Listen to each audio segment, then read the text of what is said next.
Hello, everybody. Welcome to Thursday Garden Chat, the weekly public service broadcast from Garden Masterclass. It's almost April. It's chucking it down with rain more or less everywhere in Europe, as far as I can make out. But we've got a few events I should be telling you about over the next month as we begin to make the transition from essentially doing webinars to doing live in-person events. On the 4th of April, we've got the first of 3 garden tours of White House Farm, about which you will be hearing quite a lot this evening.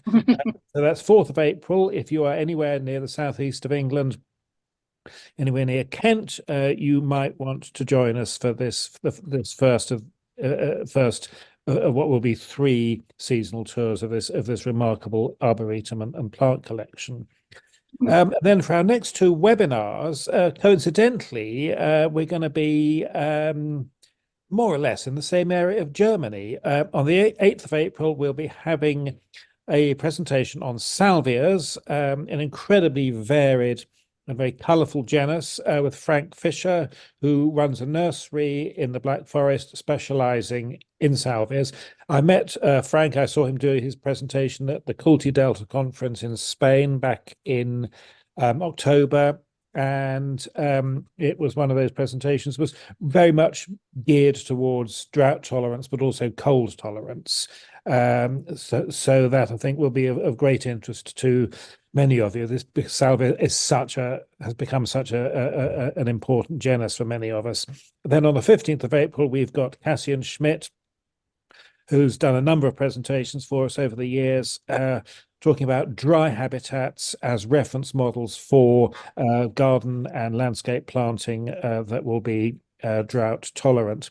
And Cassian, of course, has this amazing ability to relate some basic plant ecology science to the garden situation. He's incredibly well traveled, especially in dry habitats. And I think that should be a particularly visually exciting and very, very informative webinar. And then really for the 1st of May onwards, it's very much in-person events.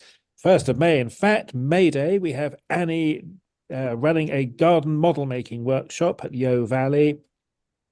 And we'll then be very much into our live event season. And all of this, of course, is on our diary pages. So do keep an eye on those diary pages. Now, with Easter coming up and a really, really wet weekend, by the sound of it, more or less everybody this side of the Atlantic,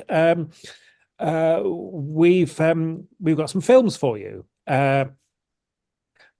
There's a garden in West Wales I've always been very fond of and was particularly keen that we document with our resident filmmaker, John Campbell. So back in August, John and a colleague of his and I spent a day with Christina Shand, the creator of this fabulous garden. So we've got a 45-minute film about the garden, which we're making available really just for this Easter week. And that's the link for that is on the homepage of the website. That'll take you through to our films page. We're also offering a double bill, so the film about the Dyffryn Venant garden with the story of Wildside. For those of you who haven't seen it, our very moving interview with Keith Wiley, who has created, with his late wife Ros, created this quite extraordinary garden in Devon. So if you can't get out and garden this weekend, then you can sit home and watch these films. Meanwhile, I will carry on in the pouring rain, digging my lotus pond, hoping very much to get enough mud into it before the water level gets so high. I'll have to do everything kind of presumably with bare hands in freezing cold. Well, it's not that cold, let's face it, but I'm probably going to get very muddy this weekend planting lotuses. Haven't you got any waders? No. I haven't, no, but no, this has to be bare legs and mud, I'm afraid. Oh, Anyway, so for those of you who might be new to us, Garden Masterclass, our essential business, is putting on informative events for the global garden and landscape community. This particular Thursday Garden Chat which feeds our YouTube channel, is our weekly public service broadcast. We do it for nothing. Presenters and guests do it for nothing. And we are very grateful for any donations that you can give us to help keep this going and help keep this as a free facility. And there's a donate page on the homepage of the website. And we have a monthly newsletter, which you can sign up for at the bottom of the homepage. And if you really love us, then you're invited to join us as a member, which gives you discounts, access to a whole range of podcasts that the general public don't get, and various other special events, and some curated retail, particularly books. We've got quite a few books now at discount on those members' retail pages. Okay, so I think, Annie, over to you to introduce tonight's guests. Thank you, Noel. And also just to say our live events starting in May, we also have a fantastic 2 days of botanizing in Sardinia with James Hitchmo and Marco Scano, which is selling quite quickly. So if anybody's interested, have a look at over the weekend. And Mauro Crescini at Valfredda in Brescia is handling the ticket sales for us. So you'll hit the link and you'll go straight through to them. But that one I think will sell out pretty quickly. So if you do fancy a couple of days in Sardinia, one walking on the coastline, looking at plants along the coast, and one up in the hills, which should be fantastic. So just bear that in mind. But I think this is the weekend where I think, looking at the weather, we will want to escape, even if it's just in our minds. But anyway, this evening we are very much in the present, and we have a number of guests, one of which is very familiar, Jack Aldridge. Hello, Jack. Hi, you're right. Hi, Annie. I'm very well. Jack's managed to get himself dried off after a long day working at Wisley. Jack's been a guest with us at least a couple of times now, and so and in fact, Jack, you're going to be doing a webinar on shrubs for us, aren't you? Well, yeah, hopefully so. Yes, we need to sort that out. We need to talk more about that. We need to talk more about that, but we will. Looking forward to it in principle. Yeah, no, lovely. Well, it's great to see you, Jack. And and then we've also got Maurice Foster and his daughter Clare Foster. Hello, you two. Hello. Hello. With the wind, I can see the wind whooshing. Howling. We've just had a gust of 50 at least, I think. Yeah. Goodness me, we're all kind of back. Magnolias are really horizontal looking good magnolia petals. Yeah. Now, Jack, would you like to do the introductions to Maurice and Clare, and also your relationship with White House Farm, the garden and arboretum, because so that we can put into context why you're part of the team here. So yes, great part of the team too. Yeah. Thanks. Yeah. No, well, I shall do my best. Yeah. Yeah, I'm sure you will. So my involvement, I met Maurice a few years ago now at a garden I worked prior to Wisley, and got chatting with him about plants, and it was clear that we shared a sort of common interest in trees and shrubs, and it was a day that ostensibly was focused looking at roses, old roses, and I think we talked about every other tree and shrub that apart from roses. So I thought, I knew we would get along, and I've kept in contact with Maurice ever since, and he invited me to visit this wonderful garden at White House Farm that he'd created over the last 50 or more years, and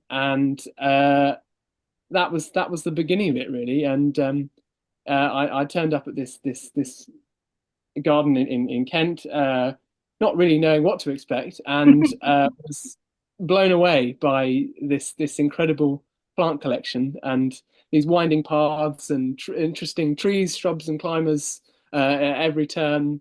And it just went on and on and on, and there was more of it, and it just didn't seem possible that there could be this many interesting plants in one relatively small space. That certainly wasn't my it was at first and certainly not last visit to the garden, and I've been visiting regularly ever since. And Maurice and Clare kindly invited me to be a trustee for the charity that they've set up to run White House Farm as an organisation into the future, which was a sort of a role I certainly couldn't turn down. a huge privilege to be part of the team with everything they're doing there. And yeah, it's sort of a nice way of formalizing a relationship with a very special garden and some very special people. So yeah, hugely privileged to be involved with what Maurice and Clare are doing. Well, how wonderful! And before we launch with Maurice and Clare, my first visit to White House Farm was last June, I think it was, for Philadelphus Day, and I think I was encouraged and egged on by Caroline Jackson, who and our viewers know Caroline because she's done some fantastic botany webinars for us. It's called Bad Botany, and she's wonderful. And Caroline said, "Oh no, you must go," and Jack said, "No, you must come." So I did. I went along for Philadelphus Day, expecting, we'd talk about a few Philadelphus. And when I arrived, there was this table at least 3 meters long, absolutely groaning with Philadelphus, all cut in labeled and put into jars. It was just the most beautiful and spectacular sight.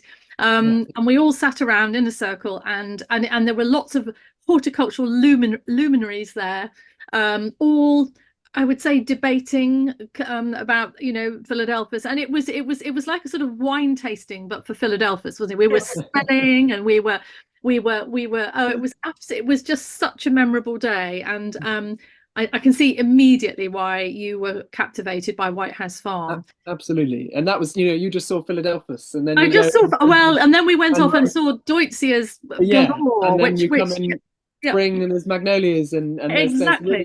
There's really, Exactly. The full complement of camellias. Yeah. So Maurice and Clare, would you like to introduce yourselves now and tell us, before we go into the presentation, a little bit about who you are and where you are? Well, I don't think I need to say any more. You've said as much as there need to be said about it. We need to know a little bit more about that history of yours. Well, I think I'm Maurice Foster, and very lucky owner of the garden and arboretum at White House Farm. I think I started gardening when I was 6. Wow. My dad was away in North Africa and up to Italy, and for the best part of 6 years. And my mother worked, so I was brought up basically by my grandmother. And she gave me a little plot. And I can remember walking to school with a little bag full of white currants, black currants, and red currants, incredibly proud that I'd grown my garden. And I could share them with my friends at school when I was 6. So I've always been, I'm a country boy, so I've always been interested in country things, in birds and trees and flowers and all of that kind of thing. And I've never shed that general inclination. My interest in trees and shrubs really took off when I retired at the age of 58. I took out of retirement, started to travel, and started to create the garden here. Mm-hmm. And it was a garden that, this is what it looked like when we bought the place. It really was a mess. There was nothing here. It was a derelict place, and they let pigs run.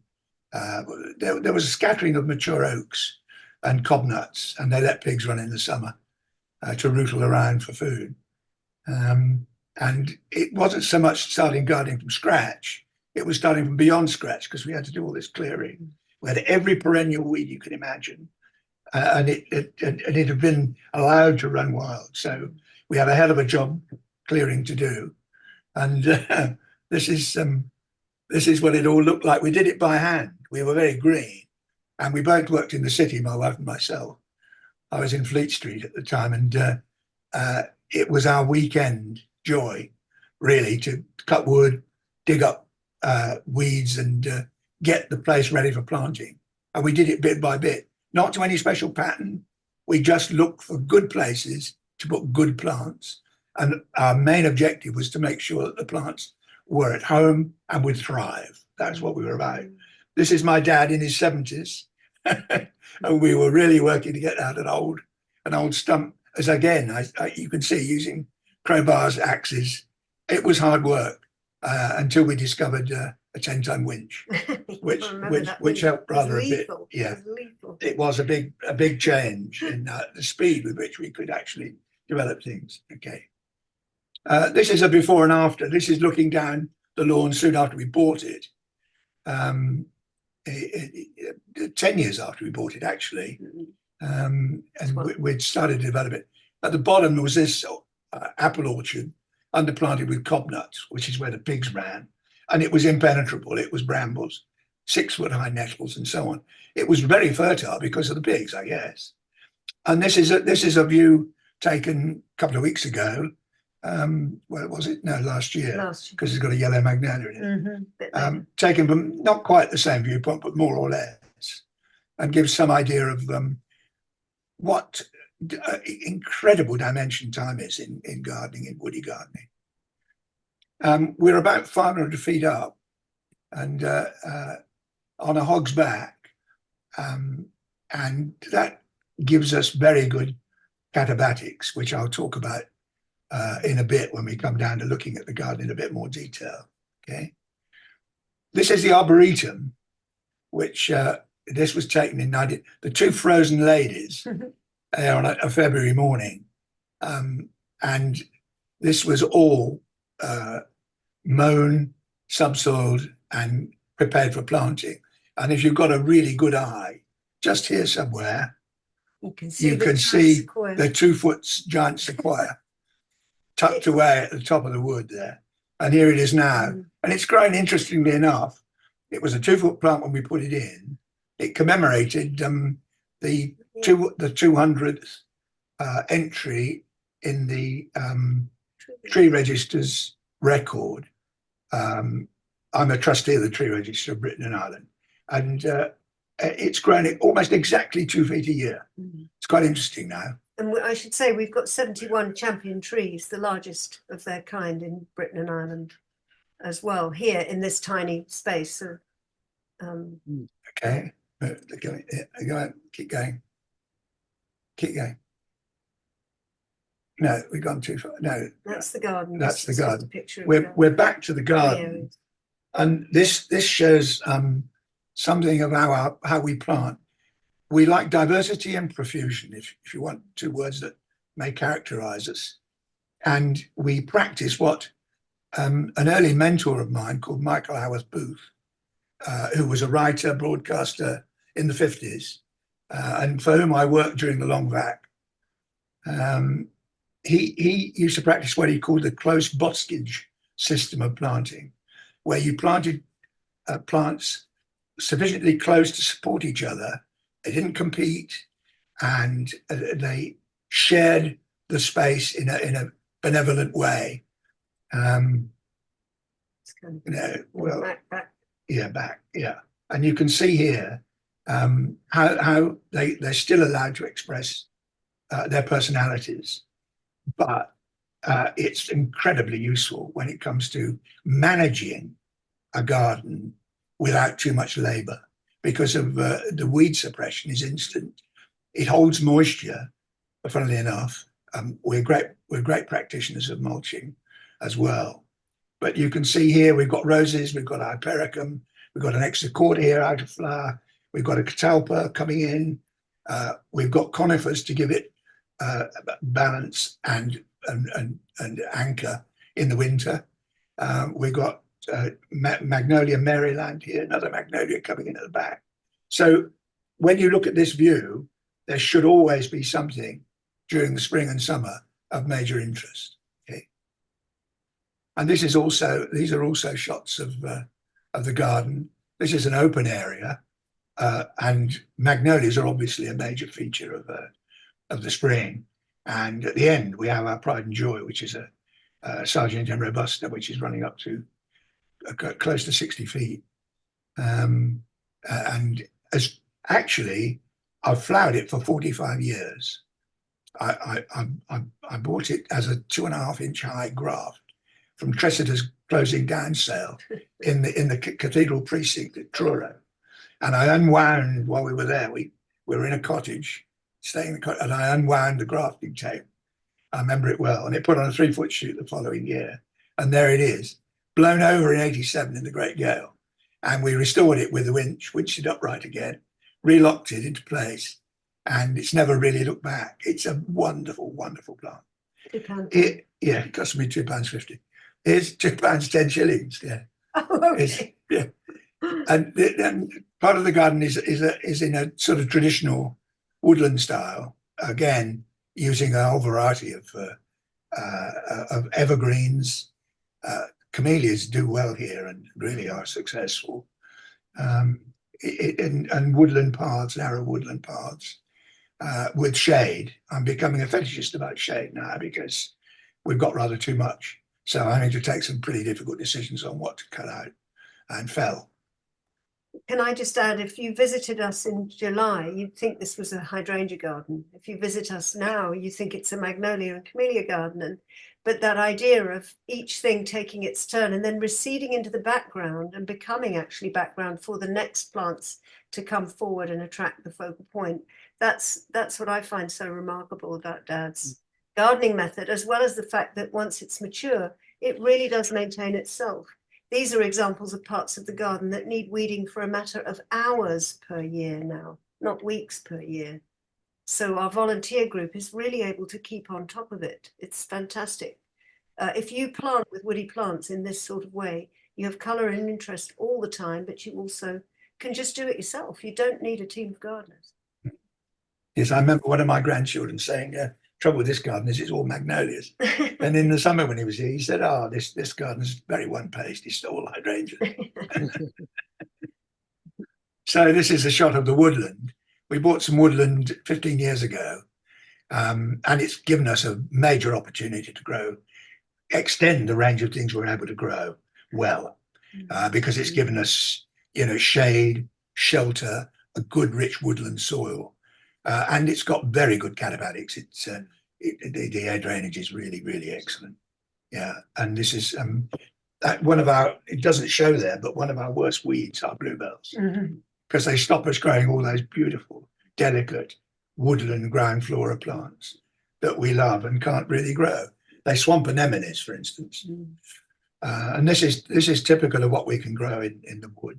There's a species, Camellia pitardii. There's a cherry, which you can see through, called Collingwood Ingram. It's a campanulatum, a hybrid. Pieris, rhododendron, hydrangea, micaelia. Another story. This is quite a new magnolia. I think first name discovered about 30 years ago in eastern China. It's the Chinese version of stellata, called Sinostellata, and it is quite distinctive. You can see there the slender green twigs and the rather large flowers on the end of those twigs. It's quite a distinctive thing, and I'm rather excited to have 5 different collections of it to grow on and see how they vary, because apparently in the wild the populations are scattered and quite discrete and have developed partially differently. And at the bottom right hand corner is one of my great favourite mollicomatas, Magnolia mollicomata. Darjeeling, which was brought in by Ilias, I think. When was it, Jack? In the 50s?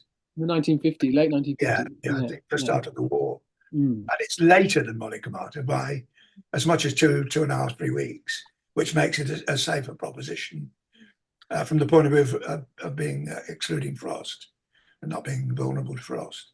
The colour is very rich. It's an extraordinarily rich crimson. I don't know how you describe that colour. Very difficult indeed to describe it, but dramatic. Okay. This is it in the autumn. Arboretum. This is the arboretum now. Yeah, not the wood. And this is a combination of liquid amber and prunus and 1 or 2 other things lurking low down. And on the right, we've got typically a sorbus in flower. We've got a lot of sorbus, a big collection of sorbus, and aria particularly. Okay. This again is the arboretum.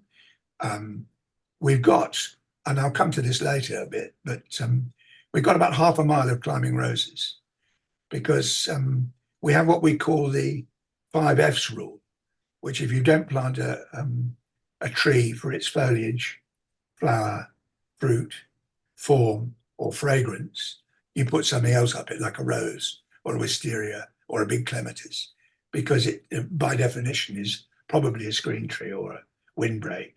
And all around the arboretum, the whole perimeter of our arboretum is smothered in roses growing into the screen trees. And a lot of them are wild collected. And a lot of them are in what's called the synstyly section, which has a long single style, and which was very much the interest of Graham Stewart Thomas, who said that if any youngster botanist with pretensions to be a botanist wants a lifelong job, then he should go to China and sort out the synstyly.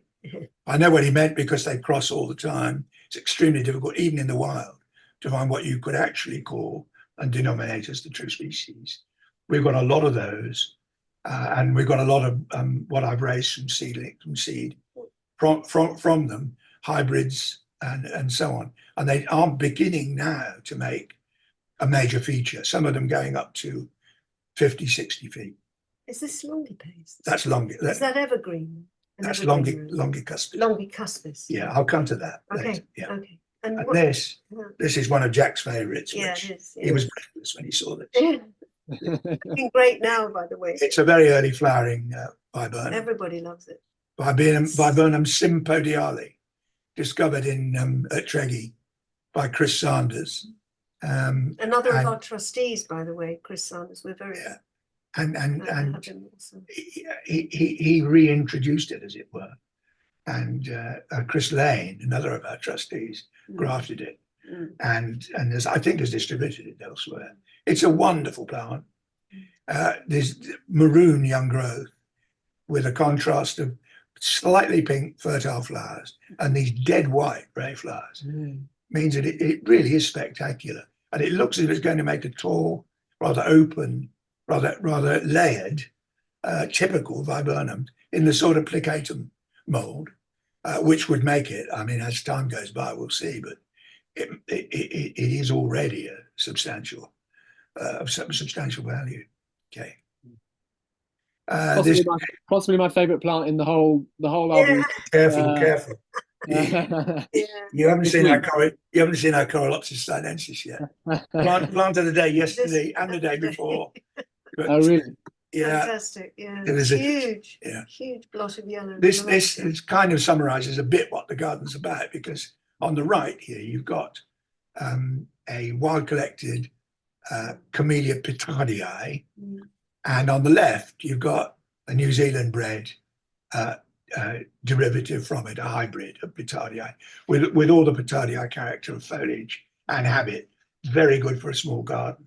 So you can go into the wood, see the original, and then go into the garden and see what the original has led to. And there's a lesson there, I think, for the present day. Now regulation is such that it is extremely difficult now to get access to these plants, that we have to make maximum use of what we've got. And we need to conserve what we've got over the last 40 years. And that's what we're trying to do a lot, and produce these wonderful hybrids for garden ornament. So, you know, the future is absolutely fantastic, even without the ability to go out into the wild and collect more nice things. And on April 4th, you'll see our camellias mostly at their best. More the cultivars than the species, but there are two other pitardii hybrids, one called Olay and one called Nicky Crisp, and they are just wonderful the way they imitate this pitardii feature of clustering flower heads together on the end of a sprig, so that they weigh down and give this lovely feeling of profusion. It's great seeing that link from species to cultivar. This is the garden now, and you can see the various layers of trees with secondary plantings, and then evergreen shrubs, and then finally ground cover. These are the coloured. These are two oaks, North American oaks, and it was a bit of a mistake, really. We lost all our English oaks, nearly all of them, in the Great Gale of '87, and I replaced them because I love them with American oaks, with Palustris and Coccinia, and I love those. In the Appalachians, they are absolutely majestic. 140 feet, wonderful foliage, great grey stems soaring to the sky. So I planted Americans. Two disadvantages I've discovered. One is that they grow laterals with almost the same vigor after a while as they grow leaders. So they come down and interfere with your secondary plantings. So you're constantly having to lift them and lift them. And there's only so far you can do that. Secondly, unlike Quercus robur, they're not deep rooting. They're surface rooting, and they take they give quite a lot of pretty fierce competition to things nearby for moisture, and they dry the ground out. But I do love them, and they're great in the arboretum. But I would not now plant them in the garden for those two reasons. That's the canopy. Yeah. Okay. And this is again another example of our close boskage planting, a tumble, a profusion of plants all living happily together and supporting each other, and still able to express their personalities. There's a clematis down here wandering about. We've got, I think it must be a Philadelphus, a Deutsche hydrangea. There's a magnolia here finished, and a pine. It works. It's a very good way of cutting down labour and managing things, more than adequately for the benefit of the plants with a minimum amount of labour. Okay. Magnolias are Yes, happening now. this is what the place looked like last week.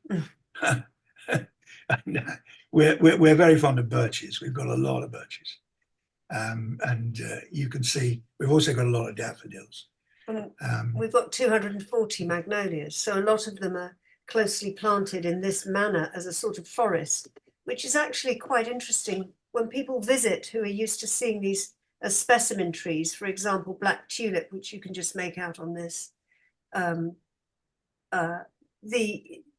thing that you get from planting them as a forest is you really see the differences between colour, but also the differences in things like this is the Eolanthe on the right, which has Sargentiana robusta in it, and it lasts so much longer than all the other Sargentiana robusta types. It's amazingly resilient and never browns.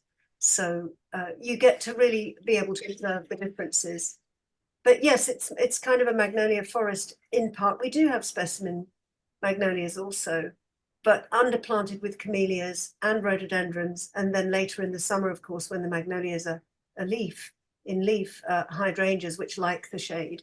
So it's a canopy for us, the magnolias. This is the view from my bedroom window. Again, it shows the diversity and the various levels of planting, with mahonias here, and these are maples just colouring in the autumn, and the low autumn sun coming in and lighting everything, and a big notophagus there, and a big birch with, you can just see a wisteria climbing up into the birch. One of our bits of vertical gardening which we enjoy here. Go. Oh, and this is the detail of our pergola. In the summer. This is we like these combinations where we can actually make them. This is Wisteria amethyst sinensis form, combined with very old Chinensis rose called Empress of China. It's actually Jackson and Spears 1898, I think, in America. We collect Chinensis roses. This is May, and this thing starts flowering. This rose flowers from May to the end of June. So with these two growing together, the two wisterias, this is Shiranoda. That's the last of the floribunda wisterias to flower. This rose spans both these flowerings because there's no flower left on the sinensis by the time that Shiranoda's at its best. Okay. Oh, and shade. We're constantly on the qui-vive for the best shade bearers, and we haven't come across anything really as good as Hydrangea involucrata. This is viridescens, grows in absolutely deep shade, never sees the direct sun, doesn't see really much direct light because it's shaded from every direction, and yet it flowers freely from almost every shoot. We play a game with visitors. We say, if you can actually find a shoot without a flower bud, you can take it home as a cutting. You're very welcome to it. And we get the old codgers who go down into the base of the plant and look for a foot-long shoot of the year. And sure enough, there's this wonderful round flower bud topping it. It is the most remarkable plant. This is one called Plena, which is no great show in the landscape, but close up is very pretty and attractive. And that also, most of the involucrators will bear heavy shade and still perform. Yeah. Yeah, this is the plant du jour. If you haven't got one of these, you haven't got a garden. Now, this is fashion writ large, à la mode. And I don't know when it was discovered, probably 30 or 40 years ago now. It's certainly quite new. It's Meliodendron xylocarpum. And this is, I think, the old Hillia plant, which came from Canada when it was first discovered. It's quite widespread across southern China. Why it wasn't introduced earlier, I'll never know, because it's the most beautiful thing. And I suspect people thought it would not be hardy because it's across Guangxi, but it does go up into Hunan. And We have it four does go. different. No, they've got 4 accessions. This is one from Hunan with a bigger flower altogether, and with it leafing out at the same time as it's flowering. Really pretty. Which is unusual because this form doesn't leaf out at the same time. Every visitor loves this. We've had them cooing and hooing and harring and getting their old cameras going like mad because it's at its best now. It looks really magnificent. It's plants like these, when you see them in the landscape from a distance, when you're walking around the garden or the arboretum, that it looks like a cherry or a magnolia from a distance, and does a good job of fooling people. But these plants are only in collections like White House Farm, and it relies on people coming to see them and get excited by them to create this sort of demand and generate interest in them that will mean that hopefully we see them planted in more gardens in the future. They're being produced now, and I mean, people might like to know they're very easy from cuttings. They root from cuttings and grow on really pretty well. Yeah, we get no end of cuttings every year, don't we? Just basically mother plants. Yeah. I mean, it's another trick we use. We keep a shoot at the base of the plant, which is a young, vigorous shoot, and keep cutting it down, and we get a lot of good, strong, young wood, which is perfect for cuttings. And we keep cropping it, and we can give away as many cuttings through the year as people want, really. Yeah, and we've certainly proved it's the case. And you can actually take them longer. The cuttings can be more than a foot long, and convention rather frowns on that, taking them too long. But they seem to grow away better. They root perfectly well, and they come through dormancy successfully. The bigger they are, it seems. Very interesting. Something we discovered quite by accident, just messing about with experimenting. Okay. Yeah, we're really good on camellias. I have to say, these are some of our so-called species. 2 of these are true species. This one is a hybrid. I love it to bits. It's the red one. It's a fabulous thing. I grew it as a seedling of Chiqiang oleosa, which was used widely for high quality oil for cosmetics and cooking in eastern China, and lots of it's grown. And also on the island of Oshima off the coast of Japan, it grows with japonica. And this is clearly a cross with japonica. A wild hybrid. Yeah. And this is probably my numero uno, a wild camellia. It's called Trichocarpa. And it's not just the flower, which is, I think, beautiful.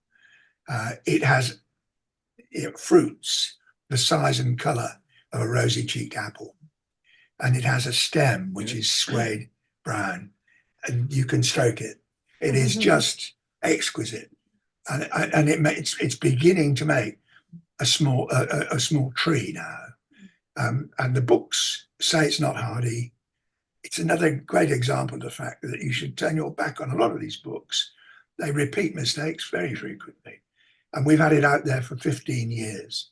And The Beast from the East, which was probably the worst piece of bad winter weather we've had, with a wind-borne frost, it more or less defoliated it. but by July, you wouldn't have known it had been touched. It wasn't twig-killed at all. And every year it performs in this way. It's amazing. Yeah, You'll see it next week. This is one called Tunganica, the one on the right. Starts flying at the end of January. And it buries its own dead, as Lord Aberconway was fond of saying. If the flowers are dirted by frost or they get old, they fall. So the bush always looks fresh. Good foliage, and above all, a wonderful fragrance. On a February morning, when the sun's shining and the air is still and there's relative warmth, you can actually detect it 5-10 yards away. I think it's an absolutely super species. Tunganica, it's called. And you introduced it. Yeah. Yes. Go. Oh yeah. I love these American azaleas. This is calendulaceum and a good form.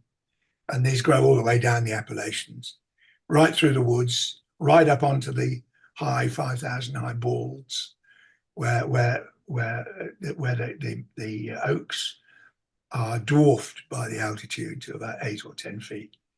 A wonderful azalea. And there are lots and lots of good azaleas, not sufficiently widely planted, I think, from the Carolinas all the way down the Appalachians. And that they should be given more attention, I think. Unbelievable. A lot of them fragrant. Yeah, A lot of them very fragrant. so scented that when they bloom, the whole wood smells of heavy perfume. It's an unbelievable sensation. We have a hedge of these. And late in the year as well. It extends the flowering season nicely. Yeah, rhododendrons on the left is palmulatum, that ocelot, discovered by Frank Kingdon Ward way back. Not an easy plant, and for some reason it likes us. It's never really looked back. And one of my great favourites, which I think it was Graham Stewart Thomas again, described it as the most noble of the rhododendron species. It's got these long, slender leaves that present the flowers beautifully. And this one's flowering really well this year. It's called rhododendron calophytum. And in the wild on Emechan in Sichuan, it will grow up to 25, 30 feet and produce, a group of them will produce their own green world. I remember eating a sandwich underneath a group of these things, going in there and sitting on a boulder. Nothing will grow in the shade underneath them except moss. And I expected a little green man suddenly to appear saying, "Go away, please. This is my territory." It was one of those slightly sinister greens. Is that where you found the seed? No. No, this is a Kew collection. This is the Sitch one. This is the Sitch thing, yeah. Peonies, we grow a lot of peonies, and this is a wild one, Peonia delavei, and the young foliage is a joy. It really is nice and very containable in height and reach. Very good for a small garden again. And this is a very old yellow French one called l'Espérance. And I can't remember who it was, some nurseryman said if anybody can produce one of these things, he'd give them £1,000. I didn't put my hand up, but I found this. It just shows you what you can find. A big old plant, not struggling, looking really handsome, in an old garden in Westerham, just down the road in Kent. L'Espérance. How are we for time? Okay. Yeah, almost done with. Yeah. And this is the wood. We're known for our hydrangeas, and these are some of the hydrangea serratas we bred. Yeah. And here we switched to the arboretum again, and we're back to climbing roses. This is what Dad did with the Bramleys you saw in that early shot of when the field was just this icy, nothing landscape. He put roses and wisteria up. This is one example of the roses. Which one is this? Belvedere? Belvedere is an estate to the west of Dublin. And I think my theory is that this crept into Burr, and from Burr is a partner garden in Sussex. Yeah. Can't remember. And Nyman's. Nyman's, yeah. And Thanks. This was a feature at Nyman's. And I think, again, Graham Thomas popularised it. It's called Belvedere, but it also goes under the name of Ethel and Princess Marie. So be careful. But it's planted out of shot here on the left, and it's made its way over, climbed into that second tree, and bingo. And it's one of the wonders of the world when it's in full flower. But it gives a good impression too of what our wild collectors climbing roses do, like Rosemary Foster, for example, which you've named after your late wife. Okay. And here are two wild ones. This is Longicuspis, and this is the one that Kipsgate is based on. Rosa Jack. Philipes. So cool because of those thread-like flower stalks. But I gave Longicuspis to a couple of the major rose growers. They say they can't sell them because they're so vigorous. They could swallow a small bungalow whole in about 3 years. Maurice has a nice explanation about Rosa longicuspis of the sort of, you plant it and jump backwards. It grows that quickly, it's a very vigorous plant. But if you've got space for it, as people do in large landscape settings, it's incredible. Yeah. The great thing is I'm expecting to excite Jack by it because it is fully evergreen. And look at this lovely glossy foliage. Even in a hard winter, even with -6, 7, 8, it will not lose a leaf. Now, if you could actually produce something without that vigor, I mean, whether it will translate its vigor into hybrids, I don't know. I've tried to hybridize it and failed. But if you could produce a bush rose with that foliage, topped by really good flowers, smelling of bananas, just imagine. It's a $10 million plant. And colour too. Put colour. Great stuff. There you are, Jack. There's a challenge for you. There we go. It's an evergreen. Jack's Longicuspis. Yeah. There we go. I'll get to work. I shall get to work. We have a lot of birches, and these are the two characters of birches that they're planted for. And I just love birches. Every season there's something to see. On the left is Betula luminifera, which is the common low altitude birch of Sichuan. It's a roadside thing. It's everywhere. It's a pioneer species. But look at this form. This is a really good form for catkin. And I mean, I'm propagating this now, and we'll probably market it as White House Farm. It's a wonderful tree. On the right is Betula utilis from the Nushan, from the Mekong-Salween Divide in Western Yunnan. And I've named that for Chris Sanders' daughter. Melanie Sanders. Yes, it's called Melanie Sanders, greatly in demand. Those wonderful markings on the stem. Okay. And here are three, just an example of 3 more trees for underplanting. One for its flower, one for its bark, and one for its foliage. This is a Styrax. It's just a form of Styrax japonicus gone haywire. I mean, it just is. You couldn't put a finger into the tree for flower. And it's always a good performer. And Styracaceae is, again, a family that nobody seems to know much about. Lots of species, not many of them identified. The taxonomy is messed up. Anyhow, that is a beautiful tree. And in the center, we've got Corylus fargesii, grown for its bark, and its bark is as good as anything I think you find in Betulaceae. It's a really, really fine plant. And on the right, on the red list, is Quercus hondi, with those lovely shiny leaves, red when they come out. Its vulnerability is that it starts growing again in September, October. So it's often cut in some gardens by frost. And you don't see it as a free growing tree because it's checked by cold weather. But here we've got a very good climate, and it's done well. In fact, the Quercusites think it's the best thing that they've seen so far in Hyundai. Okay. And two of my two favorites. We've got a lot of maples on the right. There is Pectinatum from Arunachal Pradesh, and a lovely form with this reddish young growth, those lovely long drip tips, and the flowers echoing the colour of the foliage and those young bracts. And one of my very favourite trees of all, Carpinus, which is perhaps my favourite genus.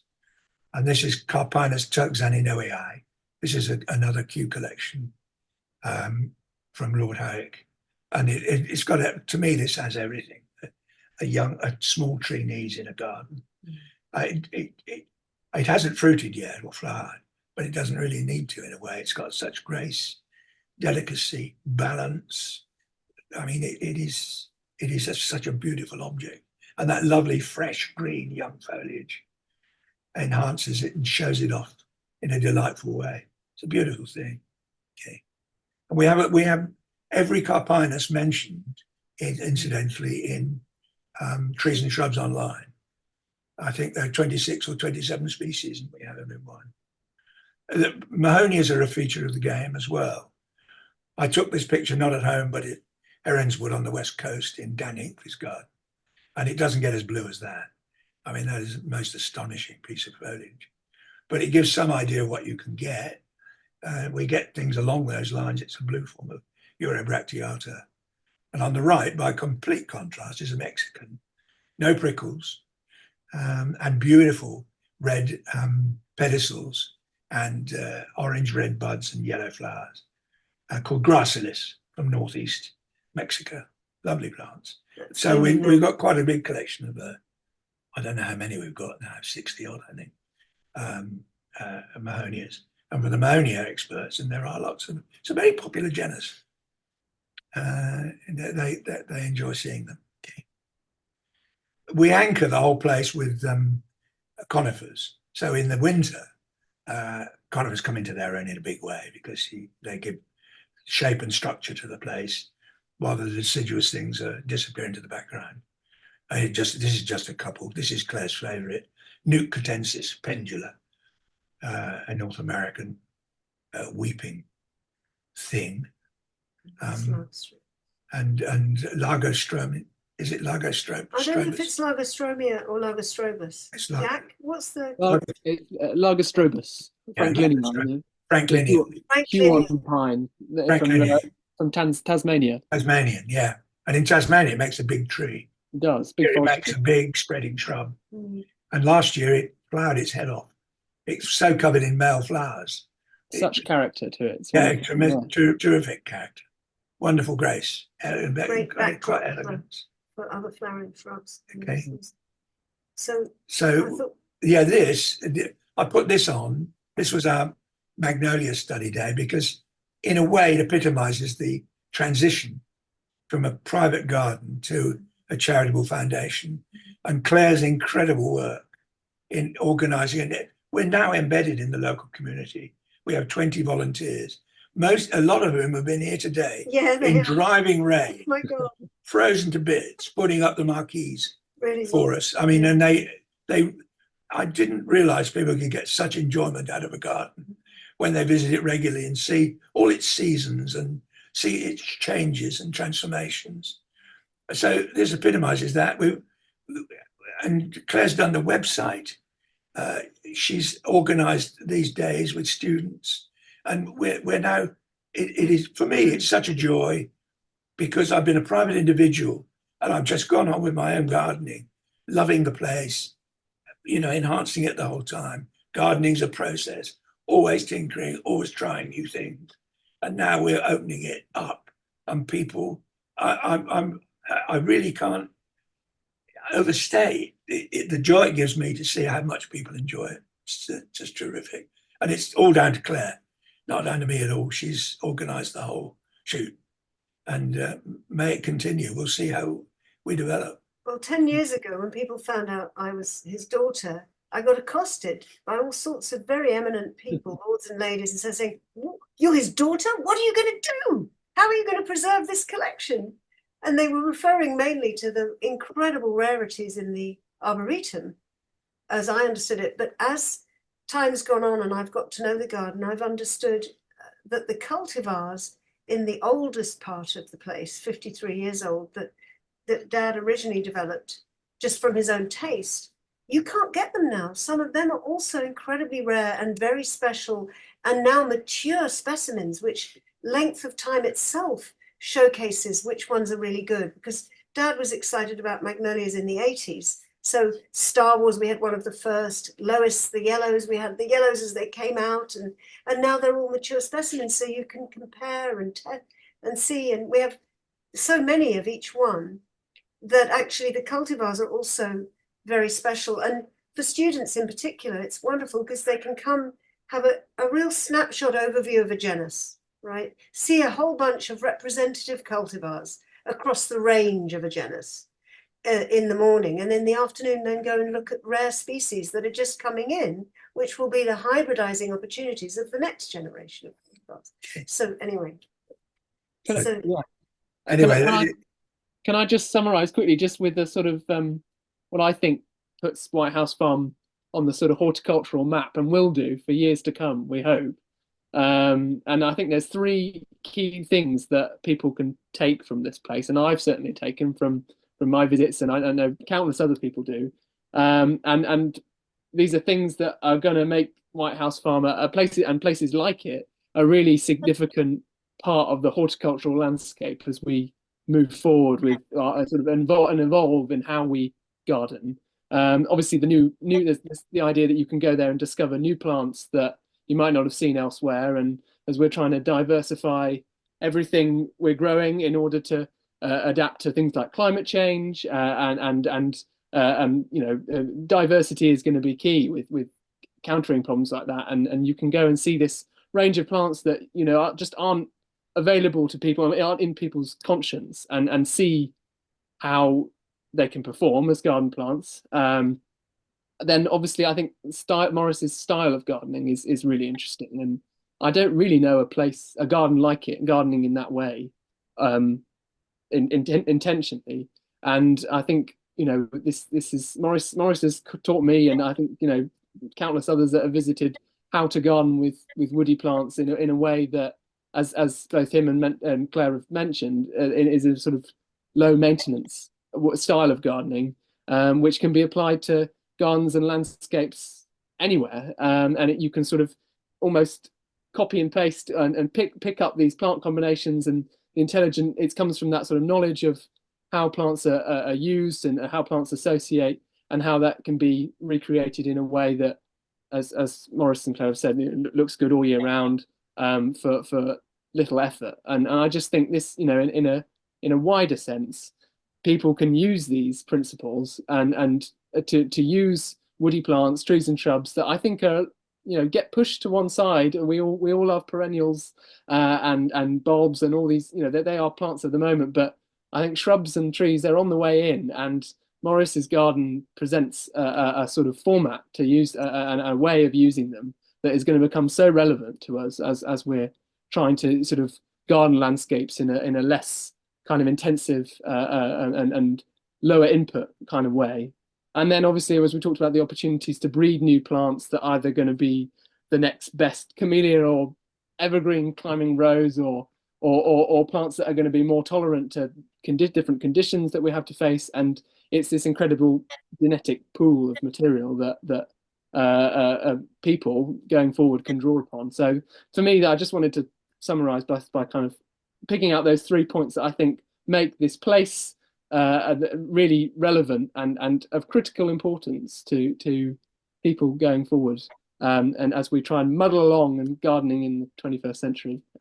I hope I can chip in with that. But thank you, Jack. Yeah. That's a wonderful summary. Would you like to come out of screen share so that we can? We've got a few questions that have come into the chat box, and also I've got questions as well. I mean, what's so exciting? I'm so excited about next week, and I'm just praying that this wind doesn't blow everything to smithereens. Especially that last photograph, that table full of camellias, and Caroline's wonderful smiling face. What a lovely photo to finish on. But no, that was just, I mean, if anyone's watching tonight and you want to come along next week, just go onto our events page and have a look. But let's just talk about the ones that are coming up. So on June the 6th, we've actually got the amazing Caroline Jackson doing a summer pruning day at White House Farm. So that's coming up. That that's also there on the our events page. Then in July, the focus is going to be hydrangeas. Am I right on that one? Absolutely, yes.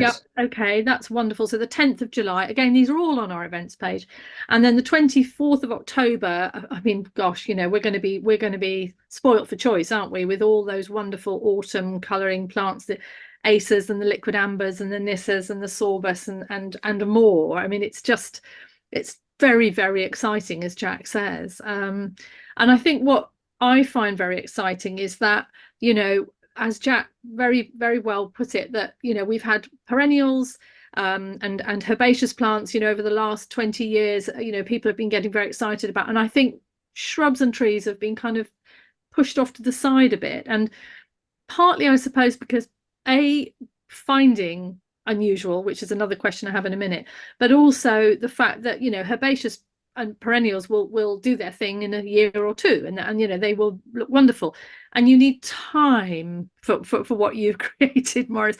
You know, I think, you know, is it that people, I think it may be that people are worried about the time it takes, but also finding these unusual plants. So my next question is, good nurseries to find really top-notch shrubs and trees. I've got a couple in my mind, but I'd be really interested to hear, Maurice and Jack, what you think. You know, the really good nurseries to go and find these unusual plants. So, where can you recommend? I don't buy many plants. That's not very useful. I should have made this point during my presentation that I taught myself, or at least I employed people to teach me how to propagate. So I do my own grafting, seed raising, and cutting raising. Yeah. Twigs that people very kindly bring or you know, or so I don't buy very many. But good shrub and tree nurseries. I mean, you mix with the top-notch horticulturalist in this world.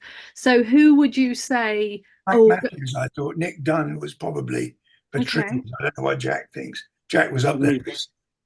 I think the quality of his stuff is really brilliant. That was Frank Matthews, was it? Frank Matthews. Yeah.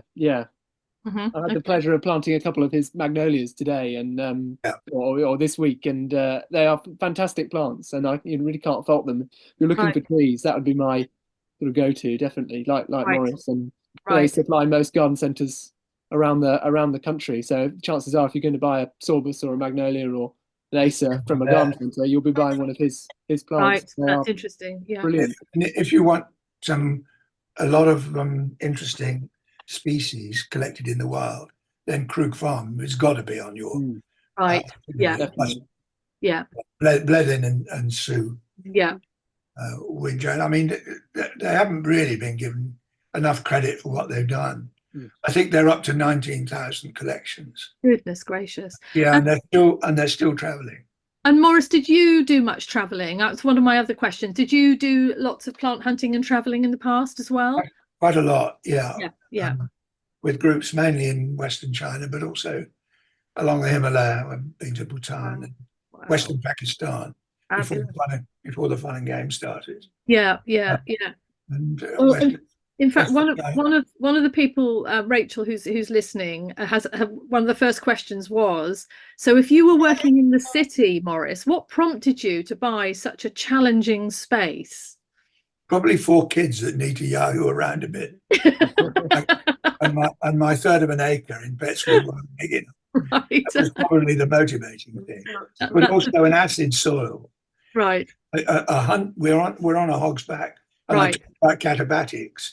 Catabatics is relies on the principle that cold air is denser and therefore heavier than warm air. So when you get a radiation frost in still air in April, which destroys so much new young growth in so many gardens. Yeah. The cold air, if you're on a hog's back as we are, we export our cold air to our neighbours. And we had a car come up last year from Item, which is 2 miles down the road. And he said, I just looking at my thermometer in the car and you're 2 degrees warmer than they are 2 miles down the hill in Item. Yeah. And that seems to me to be a crucial factor. Even to a small undulation can be a frost pocket. Yes, yes. Just a couple of meters higher up, a gentle slope. It's very noticeable. Amazing. And somebody, David James said, what was the name of that Tasmanian conifer? He didn't quite catch it. Largostrobus franklinii. Largostrobus franklinii. Franklinii, yes. Wonderful, thank you. And it needs well sighting. It needs a good spot. Okay. Because it's Tasmanian. Right. And it needs shelter from wind. Right.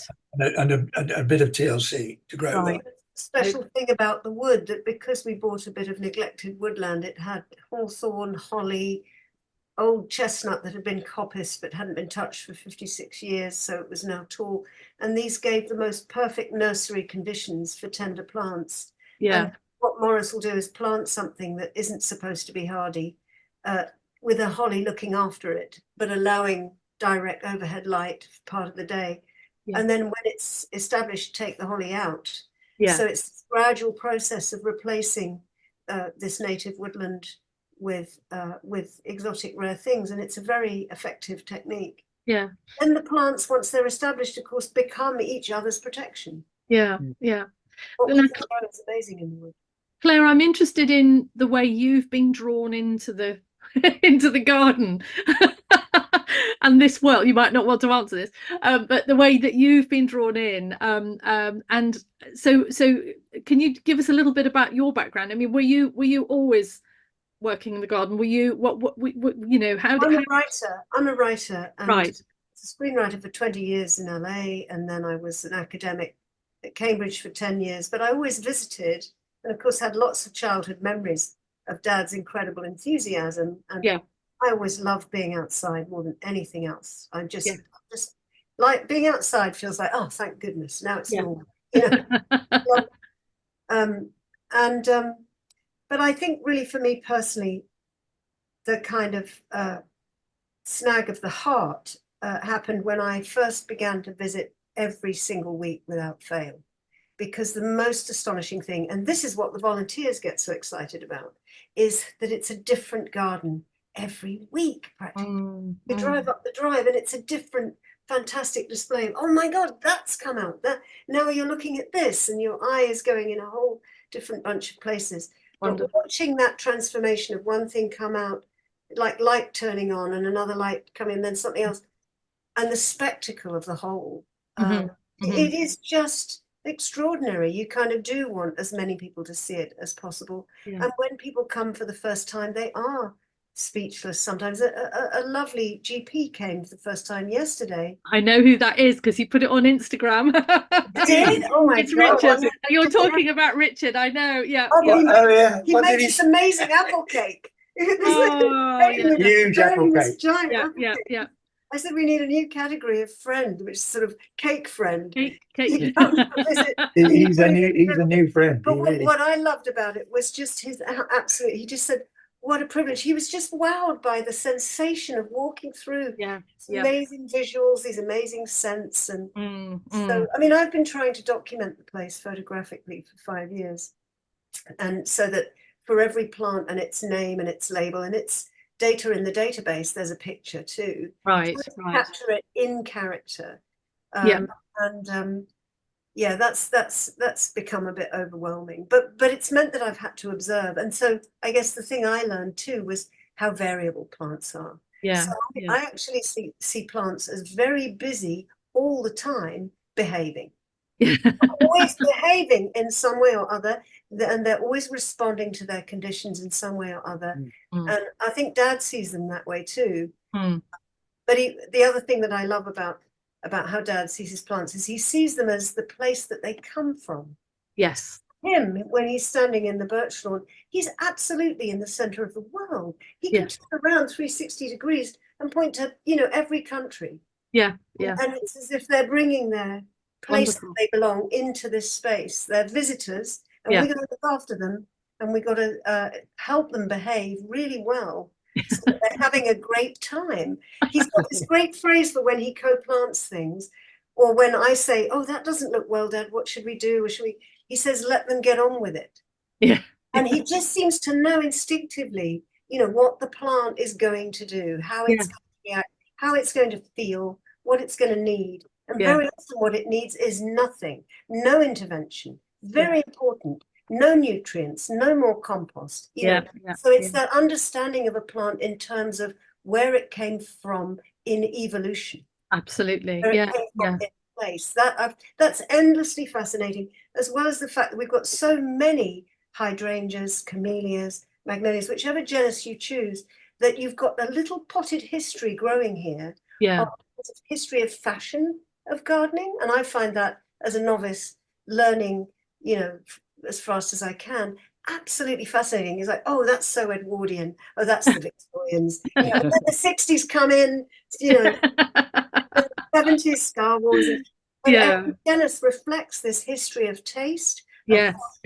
and of sort of interrelationship between cultures, you know, France, Britain, and that history I love. And to say nothing of China and the irony of everything we think of as most English is actually Chinese. Exactly. And of course we mustn't fail to mention Maurice's book on hydrangeas, which we you don't have a copy, you can thank you, Jack. There it Jack's is. got one to hand. Well done, On Jack. the shelf, right on cue. Yeah. Fabulous. You're wonderful. Right, brilliant. Yeah. That's Talk about it. great. I'll hold it up. You can have the price. Lovely. and Jack had to help me look through a thing we had to change at the last minute in the proofs. We were on the ferry coming back from Belgium after visiting a plant agent there, and Jack, I was saying, please can you help me look for this word because we have to change it, and he started reading it and he said, this is wonderful. He was like scrolling. I knew that. It was a huge treat. It was a huge treat. Well, there's one more comment from Lois Moss, who I know is watching from the Pacific Northwest, and Lois says, thank you for the mention of Heronswood. It's now a public garden and possibly the best in the Pacific Northwest. We've added a number of features over the last few years and the staff there are top notch. She's going to be at a benefit for Heronswood soon, and maybe there's an opportunity to do a cross-Atlantic tours in 2026. So a tour to the Pacific Northwest that benefits White House Farm and a tour to White House Farm that benefits Heronswood. So, I mean, Lois, I'll leave you to organise that with Claire. That's a great idea. We're still in touch with Dan Hinckley, who very kindly he sent us some seeds a couple of months ago, which we've sown. One or two rarities that he knew because he visited. He knew we hadn't got, or we certainly we had unreliable sources for it. And he's such a generous person too, isn't he? He's wonderful. Totally, well, I know we really ought to draw this to a close, but I could talk to you all night because it's just brilliant, and I'm so excited to be coming next week.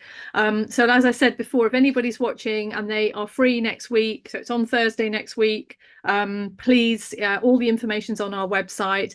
If you can't make next week, then have a look at the subsequent events we've got there, especially pruning with Caroline. Pruning is always something people get really worried about, and Caroline is the best instructor in the world. I mean, she's just so wonderful. So anyway, thank you all so much for putting the time and energy into getting this evening's presentation together.